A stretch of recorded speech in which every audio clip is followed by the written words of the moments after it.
draw something for us at least. It's delicious. The whole lunch was so good. Oh, good. I love being here, and I love being around people who support literacy. I've Yes, I'm sorry.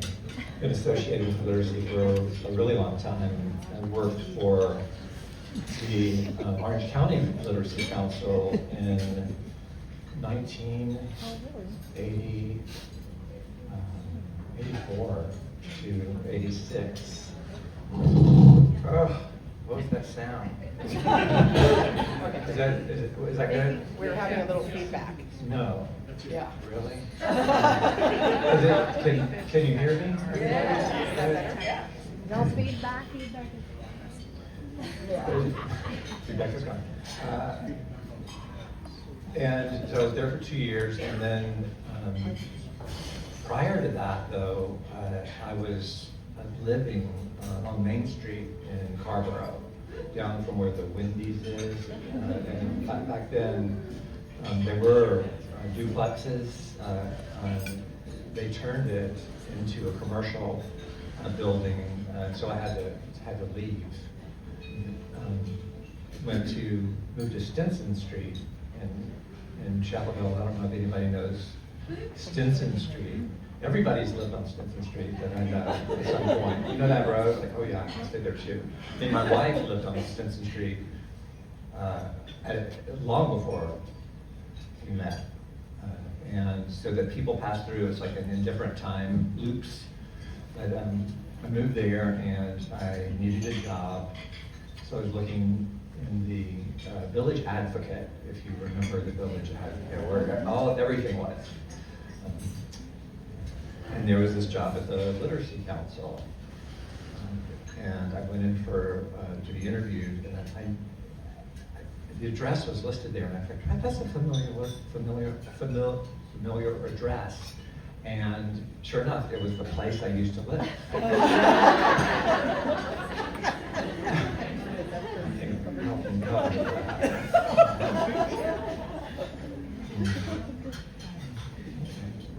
No, really, I need this.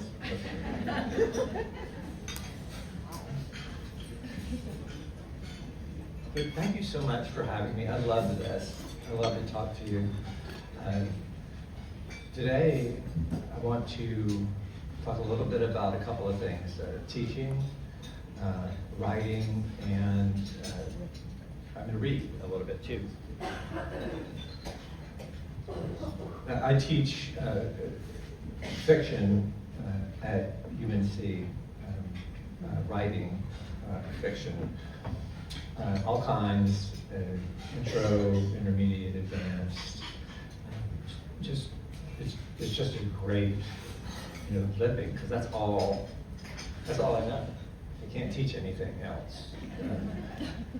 People ask me, do you want to teach a literature course? I don't really want to do that. I just want to do what I can do, which is essentially talking about myself. Because I talk about my journey as a writer and how I learned to write, which was not easy. But one of the issues that I have to deal with younger writers is, well, there are many, but there are many. But one is really how to communicate emotion in a story. And most young writers write a story from the inside out, which instead of the outside, which is, they start with feelings. So they sort of linger in that kind of amorphous place, which we all have them, but they're all different for each of us. But they all have a similar source, and they don't understand how emotions are created for a reader. A reader is our end user. We may enjoy writing, which I do. I have the same joy out of writing poorly as I do writing well. I don't know the difference. I have to show it to people so they can tell me, because I'm having fun doing it all. I love to be in a room by myself, typing, and then bringing something out and showing it to somebody. But readers are who we're writing for. The life cycle of a book or story is never complete until you read it. So, how do we move you? How do you get somebody to cry on a page? It's just typing. It's just little black and white, text that you're reading or listening to. How do you make them laugh? How do you move them? That's what I'm teaching, really, is how to move somebody to feel differently than they did before they read your work. And what I believe, and this is almost is a philosophy of life, is that our emotions are created through things, through tangible things in our life. After all, how do we understand the world? Is with our senses, our eyes, our sense of smell, touch. They are the only access point for our heart, our memory. And if you think about it for a second, take a moment to reflect on your life and what you think of when you think of somebody that you love, somebody that's not here now. You think of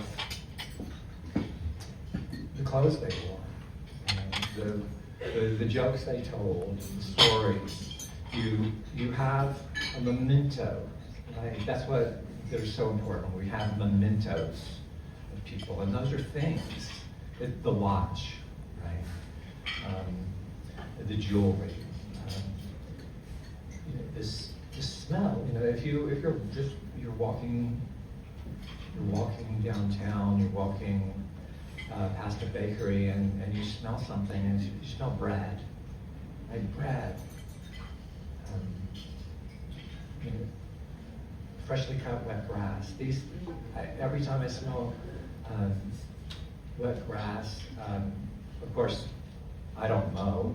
I'm gonna just put that out there. I don't want you to think that I'm out there mowing. But as a writer, it's just not. It's not what you do. You're an inside person. The great indoors, I call that. But you smell that, and it takes me back to 5th grade when I lived on Mayfair Drive in Homewood, Alabama. I can see the houses. I can remember the people who lived there, and I'm sure that everybody here has the same experience, but they're all different. All our things are different things, but when you have a character who's experiencing something, this wonderful smell that reminds them of their mother, everybody can relate to that with their own experience. I have these things in my life, and I wanted to show you some of them today, talk about them. One, again, it will be different from yours, probably. I would love to talk to you after if they're the same. But these experiences that many of them have fueled stories that I write. And one of the experiences I had that's indelible is in 6th grade. with my homeroom teacher, Miss Flowers. No, I cannot remember what I did Thursday. Yeah. I said Thursday, I thought today was Friday. And the idea of remember what I did last week, that's hilarious. But I remember 6th grade pretty well. And one reason is that my neighbor, Frank, we'll call him Frank because that's his name. We were both starting 6th grade at Birmingham University School, which is a former military school, had to wear ties, had to stand up when an adult came into the room. And in the beginning, you don't really, I'm going to talk about 6th grade the whole time. You don't remember to stand up when somebody comes into the room because it's weird. And I didn't stand up when a teacher came into the room, Mr. Durand. Oh God, what a scary man. And he came up to me and he said, if you fail to stand up for me the next time I come into this room, I will take you outside and hang you by your guts from the flagpole. Why do I remember that? Who knows?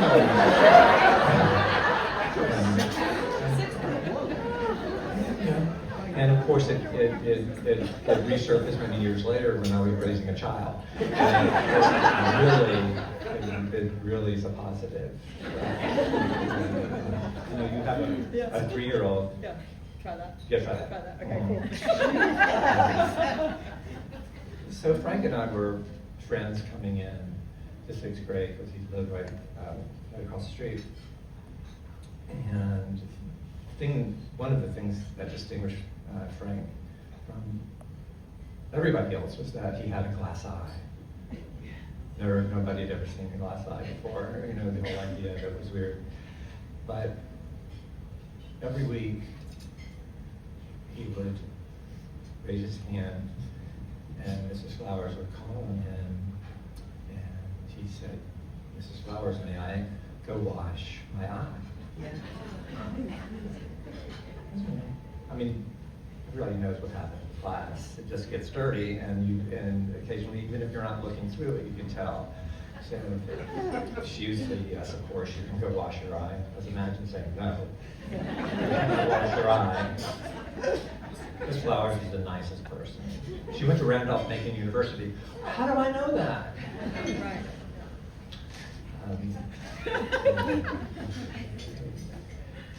This is existential question. And she said yes, and then he would say, "Can Danny come?" Me. Join him. And Miss Flowers didn't know if it was a 2-guy operation. So she said yes, and we would go. I went down to the boys' room with him, and the whole process was him turn on the water,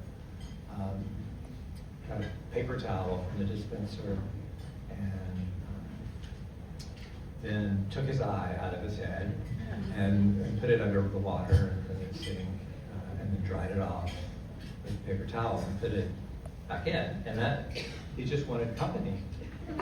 Well, he was washing his eye, and I think that's something we all understand. Anyway, did that for a year. I do that all the time with my eye. And then he moved away. But this is such a much longer story. I mean, this eye, Frank, and his last name is Brower. Frank Brower. That's his real name, and you can, he's really hard to. Anyway, I can't. I've got other things to do, but that made an impression on me. And later, when I started writing a lot about glass eyes. No wonder. And at first, started in Big Fish, and there's let's see where that is. I'm not going to read the whole thing. there's a chapter in the book called The Old Lady and the Eye. And the father finds a place to stay, and he leaves this little town, and he ends up in Auburn, Alabama, and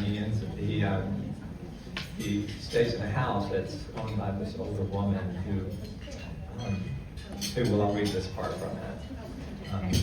Well, it so happened the old woman had only one eye. The other eye, which was made of glass, she took out every night and soaked in a cup of water on the nightstand beside her bed. And so it happened that some days before my father arrived, a group of youths had broken into the old woman's home and stolen her eye. So she told my father that she would be grateful if he could find her eye and return it to her. My father made a vow then and there that he would do it, and he left her home in search of the eye that very morning. So a great adventure happens after that. Of course, he does find the eye and return it. If you've seen the movie, that eye is presented in the movie. It's a somewhat different way. That is Frank's eye. Right? I mean, not literally. Figuratively, that's his eye. Because his eye was the inspiration for the whole thing, and it went from the book into the movie, and there was a musical made of the Big Fish, and it appears in a different form in the musical as well. So his eye made me a lot of money. Thank you, good night. And this here is a glass eye.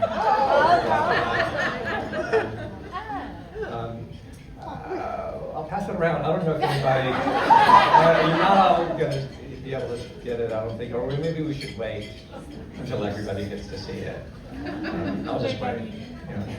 Anyway, so that's an object, a thing that influenced me in so many ways. And this idea of a boy who can only share this very intimate bit with one person. And of course, just the oddity of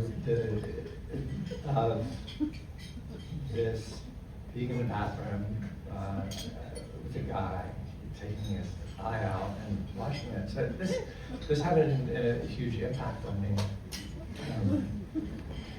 which I wrote about in several stories and books. There's she said, "Do you want your eye back?" For 50 years, I would say for 50 years, I've been going to the beach every year, almost, I guess, maybe just twice sometimes. And every time I go, I look for a shark's tooth. Always wanted to find a shark's tooth. But I never did. I never found one for 50 years. What a quest that is. It's almost heroic. I mean, it's probably what you're thinking. But I'll just say it is heroic. This indefatigable desire, I just stuck with it because I really, really, really wanted to see one, and the more that I didn't see one, the more I wanted it. And then I found it. And I have that too. I mean, and I have to say, I don't know, did anybody ever found a shark's tooth? Yeah. Is it as good as this one? Pretty good. Pretty good. I waited 50 years for this. In this book, which I didn't know if you have to buy it before you get out. They won't let you out. You definitely, if you get to the gate, You can't open the gate, you have to show me up. But there's a story in here with a shark's tooth in it. Actually, the shark's tooth is not in it because the character is looking for one all his life. All his life. I don't know if I want to read that story. But do you want me to read a story? Yeah. It may be too long. Let's see. These are all really short stories. Some of them are a page long, some are 2 pages long. You can read them. Read one at a long stoplight in traffic, like North on the Church Road. Oh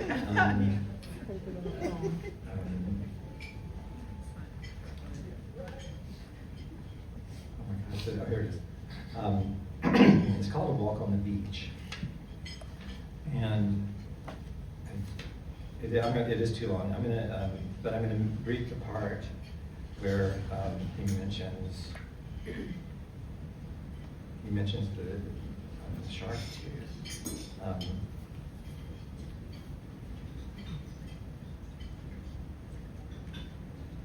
You can talk amongst yourselves.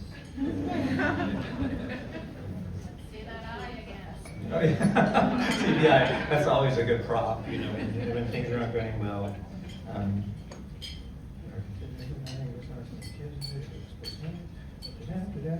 This is how I read.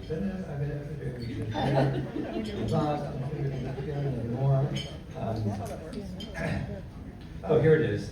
It's a, excuse me, it is a husband and a wife, and it's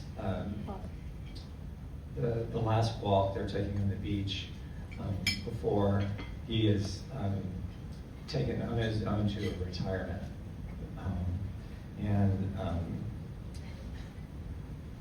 So that's the background to it.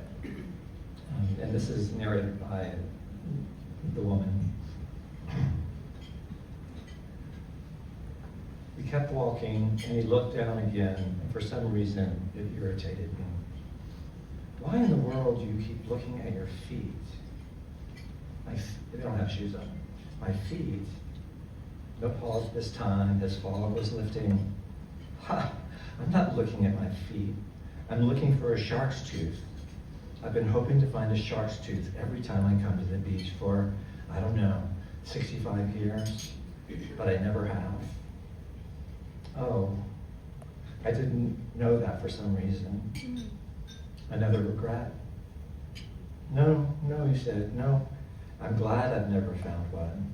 Hoping is better, because when you do find it, presto changeo, you're hopeless.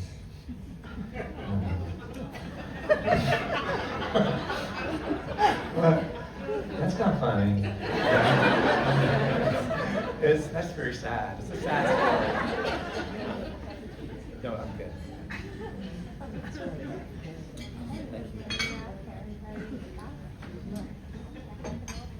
So there's that, the shark tooth, there's the eye. There are a lot of things that I have that I haven't written about that I feel like I will. One of them is, well, two of them actually, are memories of my father. I know I've written about him a lot already, but this very specific thing I haven't written about. He smoked so much, as if he were getting paid per cigarette. He would have 3 cigarettes going at the same time in different rooms. So he leaves one in the living room, walks to the kitchen, he has one there waiting for him. It was packs a day, packs. He would tear open the packages, and they don't do this anymore, I don't think, but in the past they had tin foil in the packaging. Yeah. Do they have that anymore? Do they do that? James, you know.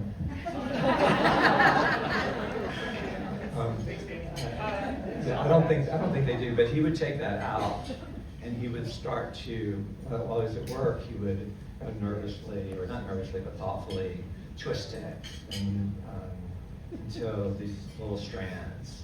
And at the end of the day, he would have a lot of strands. And then at the end of the week, he'd have a lot of strands. So what he did then with the strands, the individual strands, is he would braid them together. And he made brands like this. Oh, wow. You know, these brands of, these might be Vincent and Hedges. There's some are gold, some are silver. This was kind of his art. Every Christmas, he would give me and my sisters a bag of these. A bag of these. Because he said he made them. This is something he made. Oh, really? Shit. I'm sorry. I do want to read one little story. Anyway, I'm going to write about these one day. He also gave me this book every Christmas, because I never read it. And so these are things. But I want to read a very short story. There was a house down the street. There was the witch's house, you know, very scary house that you would, you know, run up and touch the porch. And I remember that. Also on Mayfair Drive. And this is inspired by that house. It's called Neighbor. I remember the old man perched in his second-story window, milky behind the wavy glass, glaring at all us kids like we were the mice, and he was a hungry hawk. We played in his yard sometimes. I never met him. I thought, in my nightmares, that one day he'd pitch himself through the window and grab one of us, hold us in his arms until we crumbled, sucking our life out through his withered chicken skin body and dragging himself back inside, appearing at the window again, waiting for another one of us to drift into his gaze, living forever. He didn't live, though. One day he died. It happened the way it happens, the experience you have when you're young. It was on a different plane, like clouds. I just remember wearing the coat and tie I never wore, and the shoes so tight my toes bled, in a church we never went to, surrounded by the smell of the strange and the old. We went back to his house after, and I went inside for the first time. His ancient wife shivered in a big green chair on an oriental rug, not even crying. I think she was all dried up. I ate a little sandwich, then I went outside to see if he was still there at the window. And he was. I knew he would be. He waved, all friendly now, and I waved back. I don't know why. My throat felt strangled, my eyes so dry I thought they'd crack. Then he disappeared, fading back into the dark, and I never saw him there again. I didn't tell anybody. How could I? I didn't know what it meant or what it could mean, because even though I was young, I knew I didn't believe in anything. I told my wife about it, though, 20 years later. We were in bed, in the dark, just married, our lives ahead of us. So far ahead, we couldn't even see them from where we were. I wanted to tell her everything, though, everything about me. And so I did. And part of the everything was this. It had stayed with me all these years. The story scared her, of course, but not the way it had scared me. I asked her what she thought it meant. It means you'll be a ghost one day, she said, and so will I. And she cried, as if this were the first time it had ever occurred to her, because she never wanted to think that even this, all of this, our brand new world together, the love so big we almost couldn't bear it wasn't going to last. It means I won't be with you forever, she said. And she was right. So you can see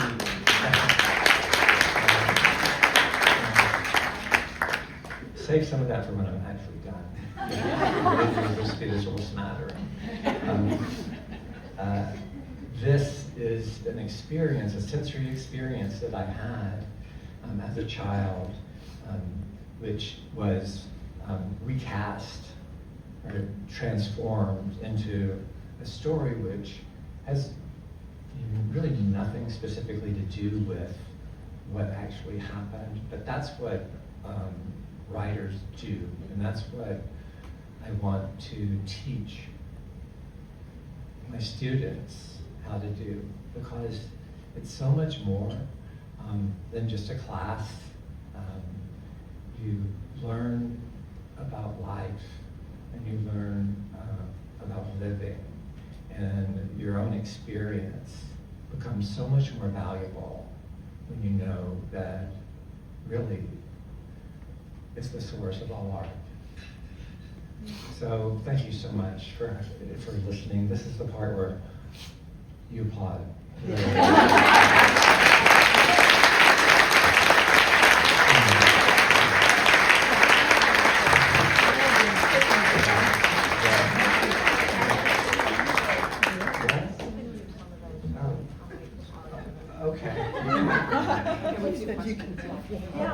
Yeah, there's time for some questions. Yeah. If anybody wants to ask me a question, I'm an open book.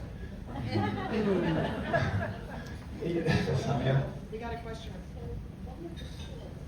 Here.